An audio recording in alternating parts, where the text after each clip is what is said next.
Hi everyone. So as you can see, today's video is going to be about Karan Johar movies. So growing up, I was a huge fan of Karan Johar movies, starting with Kuch Kuch Hota Hai, then Kal Ho Na Ho, Kabhi Khushi Kabhi Gum, Kabhi Alvida Na Kehna, and then later Ae Dil Hai Mushkil, and now Rocky Aur Rani Ki Prem Kahani. Apart from this, I've also followed him in real life and also read his autobiography, An Unsuitable Boy, long time back. I've also seen lots of his interviews and watch him grow and talk about many things in a very candid and admirable way. Throwback to his first movie, Kuch Kuch Hota Hai. Now, as a child, I really loved this movie, and also because I'm a Shah Rukh Khan fan, it kind of made sense to me when I was in my teens. But then later, after a wake up call of maturity and feminism, I realized that was really bad the way the characters were portrayed and how Anjali was reduced to her looks and rejected for them.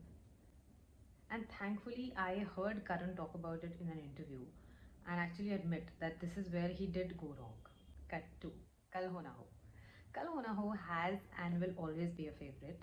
Now, Kal Ho Na Ho was not directed by Karan Johar. It was produced by him and it had special mention in his autobiography, I remember. I'm going to go ahead and count it as his movie only. Kal Ho Na Ho probably got everything right except for the trope of Naina again undergoing a makeover to look appealing or attractive to Rohit. Nevertheless, it was a great movie and very emotional as well. Number 3, Kabhi Khushi Kabhi Gum, which was directed by Karan. It's all about loving your parents. I still remember watching this movie back to back, back to back. I don't know how many times I have watched it. Gone crazy over the songs and the costumes and poogs and the Karwa Chauth sequence, which I now personally use in my real life.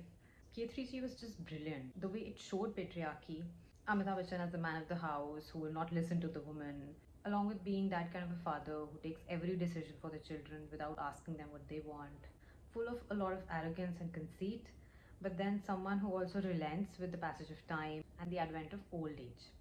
It would have been better if they did not show the cringe flirting that he used to do, but yes, the way it showcased the bond between two brothers and how family is very, very, very important is probably one of the reasons why I've loved Kabhi Khushi Kabhi Gum all these years.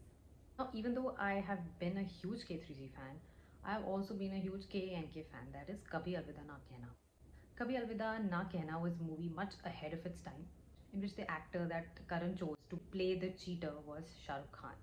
So it was not accepted by the masses at that time. They could basically not see the chocolate lover boy, being a cheater.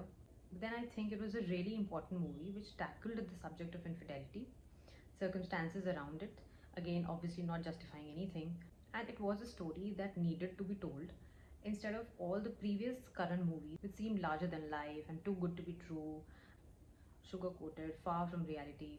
It showed two different marriages breaking down for similar reasons, and of course, the two people who cheated, they were painted as villains, which they were. I mean, they could have always chosen to get divorced, rather than cheat on their partners and then scar them for life. As with every Karan Johar movie, some dialogues of Kank have also stayed with me, including some really good ones by Amitabh Bachchan, who was also again shown as a very shameless flirt, but someone who had lots of life lessons to dispense to his children.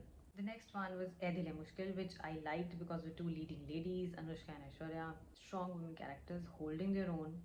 The movie could have been better if they did not kill off Anushka in the end. I mean, it was not necessary for her to get cancer and die, but then Bollywood movies are dramatic, so that's what happened. His latest movie, Rocky Aur Rani Ki Prem Kahani, this movie is testament to Karan's evolution as a director, that he can make content relatable to Gen Zs as well now. He also tackled some very new age topics like the cancel culture, body shaming. Instead of patriarchy, it was matriarchy this time. Some very good subplots showing the way women who've been stifling their identity for too long managed to break free from the clutches of orthodox family traditions. Alia was a treat to watch. Ranveer played pretty much himself by his own admission. The only bit that I did not like about it was that it seemed to glorify an affair which they showed between Shabana Azmi and Dharmendra. Again, somewhere I feel that movies should not be doing that, because the character Jaya Bachchan was shown to be very cruel. But then how did they think that this cruelty would justify Dharmendra ji having an affair? You know, that is something I did not like. But apart from that, Rocky or Rani Ki Prem Kahan was a good watch and worth the wait. Karan, if someday you see this video, I hope you like this. Sincerely, been a fan. I also like the way Dharma has given opportunities to so many directors and backed some great movies. Hope you all enjoyed this video. Please do like, share and subscribe.